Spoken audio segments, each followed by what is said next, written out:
इस वक्त मैं आया जी अबा बकर गिराम 5 रुपए की चूरो मिलती है।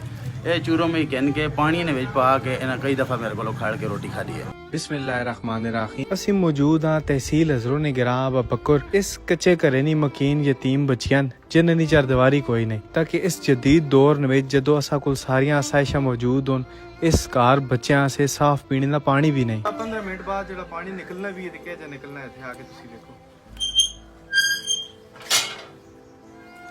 ਅਸੀਂ ਇਹਨਾਂ ਭਾਈ ਹੋਰਾਂ ਨੇ ਇਤਲਾਹ ਇੱਥੇ ਪਹੁੰਚੇ ਆ ਅਬਾ ਬਕਰ ਗਿਰਾਂ ਤੇ ਇਸ ਘਰੇ ਨੇ ਹਾਲਾਤ ਜਿਹੜਾ ਨੂੰ ਆਪਣੀ ਗਵਾਹੀ ਆਪ ਹੀ पे देने नहीं। देखो मेरे पीछे तो किचन पे नजर आना है और इस घरे ने अंदर जवान बच्चियां भी रहनियां ते वो दीवार तुसी देखो तकरीबन 3 फुट दीवार नहीं सारी छते ना कमरा भी टठिया है। हालात इस कदर खराब उनके शायद ही मैं इस तो पहले ये हालात देखे हूं। भाई जान इन्होंने गुजारा के जो बस अल्लाह पाक ये गुजारा पे चलाना है। बाथरूम भी कोई नहीं है, कुछ भी नहीं। जवान बच्चियां ना कार जवान बच्चियां ना कार है। जवान बच्चियां एक छोटा जहा बच्चा है वो भी सैकला वाले को तकरीबन उसकी उम्र 80-8-10 साल।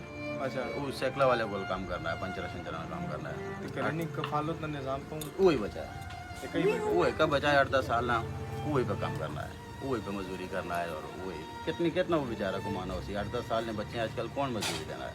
इस किस्म ने ये वाली चूरम 5 रुपए की चूरम मिली है। ये चूरों में गिन के पानी ने विच पा के इन्हें कई दफ़ा मेरे को खड़ के रोटी खाई है। कई दफ़ा ये अचार नाल रोटी खा के गुजारा कर छोड़ना। इस तरह ने हालात जिंदगी चल रही है। एक ते पीने ने साफ पानी ऐसे और इन्हें जवान बच्चियां नी चारदीवारी ऐसे इन्होंने पर्दे ऐसे ज़रूर कोशिश करे हो इस वीडियो को कम अज़ कम लाजमी शेयर कर दे ताकि किसी एजे मुखैर रात तक चली वंजे जिस ना ताल्लुक इस किराए नाले। कई दफ़ा साढ़े भरावां नहीं पता होना कि उन्होंने किराए च केड़े मामलात होन।